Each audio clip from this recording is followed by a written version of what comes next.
Bine ați venit, dragilor din Zodia Scorpion, oriunde v-ați afla în această lume. Sunt încântată ca de fiecare dată să fim din nou împreună la o nouă lectură pentru perioada 13-19 aprilie. Așa că, dragilor, toți cei care aveți nu doar soarele, ci și luna, Venus sau poate ascendentul în Zodia Scorpion, această lectură este de asemenea și pentru voi. Cu precizarea, desigur, de a nu uita că este totuși o lectură general colectivă, așa că vă rog să luați decât ceea ce rezonează cu voi. Înainte de a începe lectura propriu-zisă, vreau să le mulțumesc tuturor celor care sunteți în permanență aici lângă mine, care mă sprijiniți și mă susțineți prin fiecare comentariu, fiecare gest de apreciere și fiecare gând bun care vine din partea voastră, așa că mii de mulțumiri. De asemenea, pentru cei care sunteți noi pe acest canal, vă urez bun venit, iar dacă la sfârșitul acestei lecturi simțiți că ați rezonat și că mesajele v-au adus poate un pic de claritate, un pic de ghidare, nu ezitați, abonați-vă și desigur susțineți acest canal printr-un simplu like. Ambele lucruri fiind gratuite, unicul lucru necesar este decât dorința și plăcerea fiecăruia dintre voi. Și acum, dragilor, haideți să vedem ce este important de știut în această nouă săptămână de aprilie. Și se pare că sunt lucruri care vin în viața voastră, care vor aduce, e ceva unic, dar care vor aduce niște revelații importante, niște descoperiri importante. De ce spun acest lucru? E posibil să vină ori o energie masculină, ori, cum să spun eu, acea parte din voi care este mai, cum să spun eu, care vă determină să acționați în anumite situații, va traversa în această săptămână ceva pasager sau o alianță, poate declanșa o alianță, un fel de conexiune, de legătură cu cineva unde voi veți descoperi lucruri importante. Puteți primi informații care să vă lămurească o situație, puteți primi documente sau declarații, mărturisiri din partea unor persoane. Este o săptămână, aș spune, în care ocaziile de acest gen vor fi la îndemâna voastră. Depinde de voi cum le veți gestiona. Haideți să vedem ce ne spune tarotul. Și depinde foarte, e o energie neutră, să știți, depinde foarte mult de maniera în care voi veți acționa sau veți profita de toate aceste lucruri care, practic, vi se oferă așa pe tavă.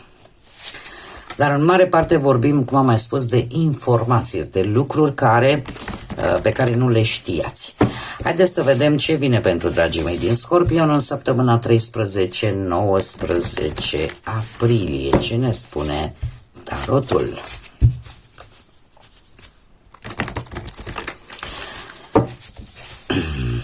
Poate să aibă legătură cu o energie masculină sau pur și simplu, mai ales dacă sunteți domni, voi să fiți cei care aflați toate aceste lucruri sau care primiți aceste șanse. Ia să vedem.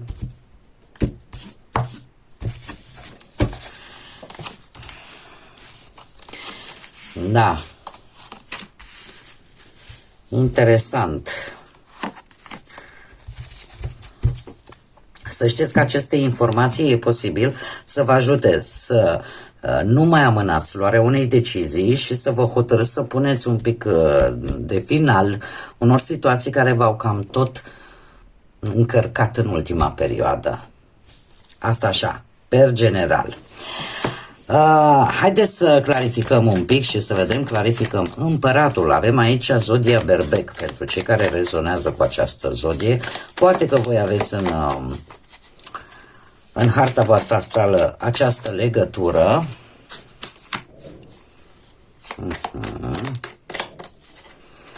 Clarificăm 2 de spade, te rog.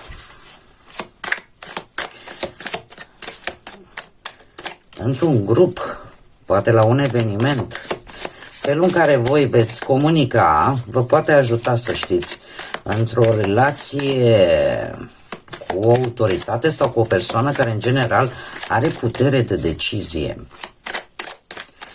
Felul în care voi veți comunica. Foarte interesant. Încă o dată 10 de bâte l-avem și aici. O lectură interesantă, să știți.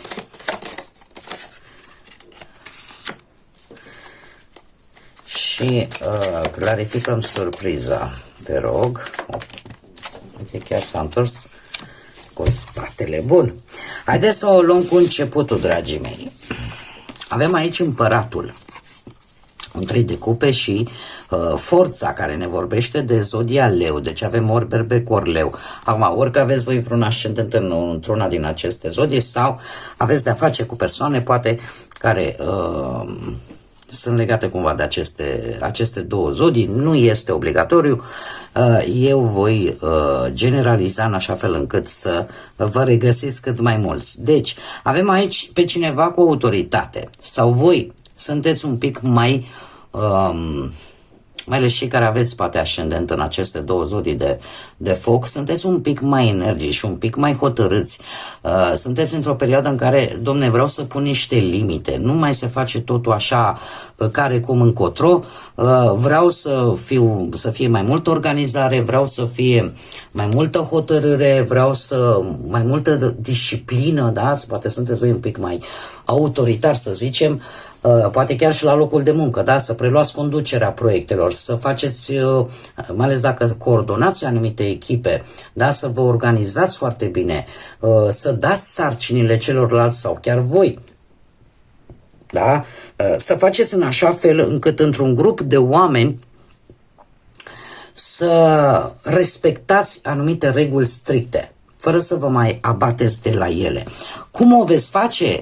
Aici este foarte interesant. Chiar dacă energia voastră este una foarte dură, foarte autoritară, veți ști să o faceți într-o manieră foarte asertivă. Veți ști să o faceți cu, cum să spun eu, cu blândețe, fără să țipați, fără să urlați, fără să vă certați. Da? Veți gestiona, ca să zic așa, situațiile fără să vă enervați, să țipați, să vă certați, da? Și asta va ajuta foarte mult ca voi să terminați ori un proiect dificil la locul de muncă sau un anumit plan pe care vi l-ați făcut voi pentru cariera voastră profesională, să lucrați chiar dacă sarcinile sunt complicate, să fiți voi în primul rând mai motivați și la rândul vostru voi să-i inspirați cumva și să-i motivați și pe ceilalți. Sunteți în privința banilor, sunteți foarte organizați, foarte încercați să gestionați foarte bine banii, cu răbdare, cu o calculare mult mai atentă, faceți posibil să fiți inclinați să faceți investiții pe termen lung, lucruri destul de importante, nimic nu va mai fi ca până acum, cumva lucrurile se vor schimba și apare această tendință de a face totul cât mai disciplinat. Iar dacă această energie o reprezintă o altă persoană, veți ști cum să comunicați cu această energie în așa fel încât să nu existe conflicte, să evitați conflictele pe cât posibil. Dacă vorbim de partea asta amoroasă, să zicem, de asemenea, cei care sunteți într-o relație, veți aborda conflictele cu mai multă blândețe, cu mai multă răbdare, veți asculta partenerul, veți discuta calm ce probleme sunt în cuplul vostru, în așa fel încât cu afecțiune, cu sprijin, cu gesturi practice și constante, veți încuraja pe celălalt să contribuie și el sau și ea în așa fel încât relația voastră să devină un pic mai armonioasă. Dacă vorbim pentru cei singuri, și aici iară fac și pentru voi o mică paranteză. De ce? Pentru că am tot primit mesaje de la voi, de la cei care sunteți singuri, care spuneți nu mă interesează nici un bărbat, nu mă interesează nicio femeie, nu mă interesează nicio relație. Sunt perfect de acord cu voi. În cazul acesta, cum să spun eu, nu este niciun fel de problemă. Eu o fac pentru cei care sunt interesați. Da? Voi cei care sunteți singurei și care nu vă cum să spun eu, nu vă stimulează curiozitatea să știți despre viitoarele relații și așa mai departe în ceea ce privește viața sentimentală, asta nu înseamnă că eu nu trebuie să mai citesc, pentru că sunt oameni care chiar sunt interesați. Restul mesajelor sunt pentru toată lumea. Bun, pentru cei care sunteți singurei, așa cum am mai spus, voi, această săptămână pentru voi este un timp în care voi vă întăriți răbdarea, vă întăriți din punct de vedere emoțional și să știți că veți fi foarte înclinați să căutați relații cu persoane care să aprecieze în primul rând calmul, perseverența, blândețea, dar în același timp ordinea și, cum să spun eu, o anumită disciplină, respectarea unor anumite reguli pe care voi vi le-ați impus. Avem aici o decizie importantă legată de ceva ce vă apasă, legată de ceva ce poate până acum v-ați făcut că nu vedeți sau pur și simplu n-ați vrut să vedeți realitatea existentă. V-a spus așa ca cum are acest personaj, ca o bandă, o pânză pe ochi și ați evita să alegeți, ați evita să faceți, să luați o decizie la nivel mental. E ca un autoblocaj, de ce? De teama de a, cum să zic eu, de a nu fi dezamăgiți. Dar acest blocaj în decizii, refuzul vostru de a vedea poate un adevăr, de ce? Pentru că era ceva fragil și voi vroiați să vă protejați, mai ales emoțional. Dar totuși această situație există real. Da? Așa că indiferent vă place, nu vă place, decizia trebuie să o luați, chiar dacă voi preferați să nu o vedeți sau să o amânați, totuși refuzul vostru de a confrunta cumva realitatea, asta nu înseamnă că decizia nu va trebui luată la un moment dat. Da? Chiar dacă voi preferați să închideți ochii pentru a menține oarecum liniștea, care trebuie să vă spun că este temporară. Când lucrurile trebuie să rezolvate, indiferent cum va trebui să o faceți. Este ceva care vă apasă, nu este ceva ușor de dus, un 10 de bâte. Există o responsabilitate în această decizie, e ca o povară pentru voi, dar trebuie să vă spun, sau poate anumite limitări pe care voi vi le-ați impus în dorința de a nu crea mai mult rău, probabil, dar să știți că acest 10 de bâte, decizia voastră poate finaliza toate aceste greutăți, indiferent de ce aspect al vieții vorbim. Și paradoxal se repetă 10 de bâte care vine cu acest cavaler de bâte. Să știți că așa cum bine am văzut, influența asta zodiilor de foc, berbec, leu, săgetător în cazul de față, va fi foarte pregnantă în această săptămână. Poate că unii dintre voi, așa cum am mai spus, aveți legătură directă cu aceste zodii prin harta voastră astrală. Poate că aveți pe lună, Venus sau poate ascendentul în aceste zodii. Ceea ce vă face să fiți un pic mai curajoși în ceea ce privește această situație, această povară pe care o tot duceți în spate. Poate să fie un plan pentru care voi ați muncit și care v-a cam consumat energia, v-a cam consumat nervii, timpul, da, orice. Iar cavalerul de bâte îmi vorbește despre acțiune rapidă, despre curaj. Dintr-o dată brusc spui până aici, nu mai vreau. Sau vreau să duc în sfârșit, să termin odată cu această situație, apare foarte multă hotărâre și cel mai important este că apare dorința de a acționa mai rapid, de a porni cumva această căruță pe care ați dus-o în spate. Asta îmi spune că pe planul ăsta profesional apare această dorință să acționați rapid, să porniți proiecte noi, să vă lansați poate propriul produs sau să faceți o campanie rapidă. Da, pentru propria voastră afacere, poate sunteți dispuși să încercați, per general, așa profesional, sunteți dispuși să încercați lucruri noi. Da, și paradoxal să știți că se și potrivi șanse, oportunități care să să ceară decizie imediată, să ceară curaj, să ceară acțiune imediată. Adică cumva să vă scoată din acest 10 de bâte, din această stare destul de încărcată. Cum de asemenea pot veni și niște posibile câștiguri rapide, de care voi va trebui să profitați, au un impact imediat și, cum am mai spus, trebuie să știți cum să profitați de aceste posibile câștiguri rapide în bănuți, bineînțeles fiind atenți și la riscuri. Putem vorbi de asemenea și de partea asta sentimentală. Pe partea sentimentală, relația se schimbă oarecum. Da? Dacă până acum a fost într-un moment de presiune sau un moment de responsabilitate crescută din partea voastră, în urma, poate că ați făcut un plan în comun, dar voi ați tras mai mult decât partenerul, sau ați gestionat, să zicem, niște probleme în familie care pe voi v-au încărcat, pentru că ați vrut să mențineți acea energie cât mai calmă. Vine o perioadă în care relația prinde așa un soi de energie bruscă și e posibil chiar să faceți mici escapade spontane sau să petreceți timp împreună într-un, cum să spun eu, pe un fond foarte spontan. Și atunci reapare entuziasmul, reapare dorința de a face lucruri împreună, de a experimenta pasiuni noi în relația voastră, aduce un suflu nou și cumva vă scoate din acest 10 de bâte.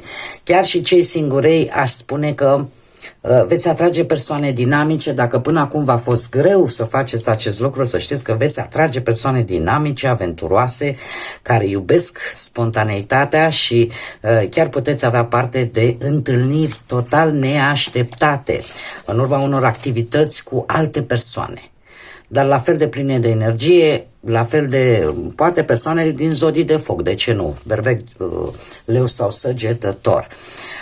Așa că sunt momente bune ca voi să explorați relații noi cu mai mult curaj, cu mai mult entuziasm. Chiar unii dintre voi aș putea spune că e posibil chiar să se închege așa o relație. Nu vă pot spune că va fi de lungă durată, dar ce pot să vă spun, că vă va scoate din această stare de apatie. Ei, dragilor, și care este surpriza? Interesant, nu? Surpriza acestei săptămâni pentru voi o aduce roata destinului sau roata norocului și o regină de spade. Legături cu zodii de aer, Gemeni, Balanță sau Vărsător. Se pare că ceva, așa cum bine am văzut, o revelație importantă la nivel mental, aduce o mai bună claritate mentală, aduce o intuiție mai bună, o stare de, ca și cum poți să hotărăști într-o manieră sau poți să iei această decizie într-o formă mult mai clară, exact ca și cum ai ști exact cu ce ai de făcut și cum trebuie să o faci. Pentru că vei vedea lucrurile foarte clar. Trebuie să vă spun că această roată a destinului vine cu schimbări, cu oportunități neașteptate, dar ne vorbește foarte mult de ciclul vieții, de mișcarea vieții. O schimbare care poate apărea atunci când vă așteptați mai puțin, dar din câte văd eu aici, pe voi, în primul și în primul rând, o să vă facă să, cum să spun eu, să vedeți lucrurile mult mai clar și să acționați cu mai multă înțelepciune, să vedeți adevărul dincolo de aparențe. Da? Nu știu, aveți parte de o inteligență intuitivă, aș spune, și veți fi capabili să luați decizii corecte, dar după ce vine această schimbare, după ce vine această revelație atât de importantă.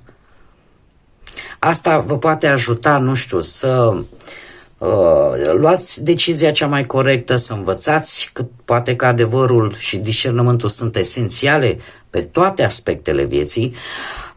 Poate că, nu știu, în plan profesional veți vă veți construi o strategie mult mai eficientă, veți lua decizii mult mai bine gândite, care chiar vă pot ajuta să rezolvați probleme complexe pe care le-ați putea avea pe plan profesional.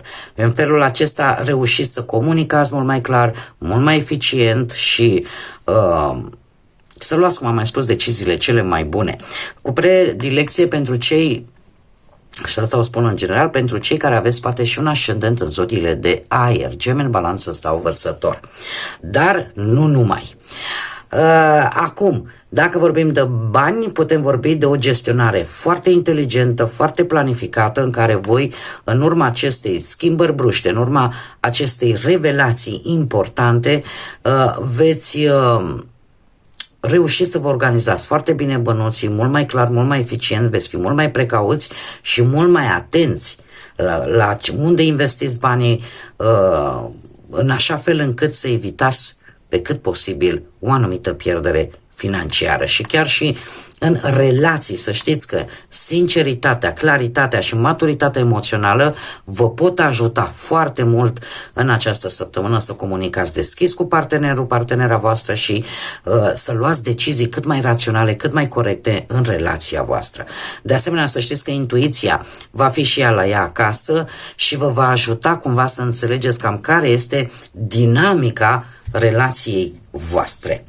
Chiar și cei singurei, să știți că veți alege mult mai clar sau veți gândi mult mai limpede atunci când e vorba de alegerea partenerilor voștri. Știți exact ce căutați într-o relație, veți fi atenți la semnalele, la intențiile celorlalți și de asemenea intuiția va fi un factor cheie pentru a evita eventuale greșeli în relațiile voastre viitoare.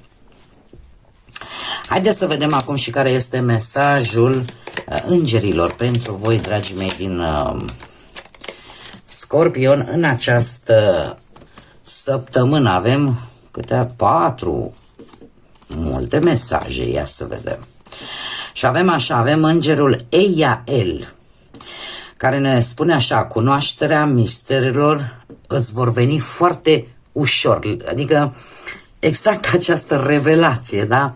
Ceva ascuns, pur și simplu se va aduce la cunoștință într-o manieră destul de ușoară.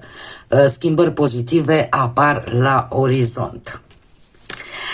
Îl avem de asemenea pe Mehiel.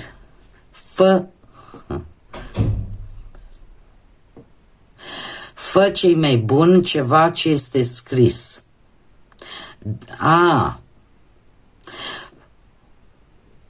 Cel mai bun lucru este să scrii.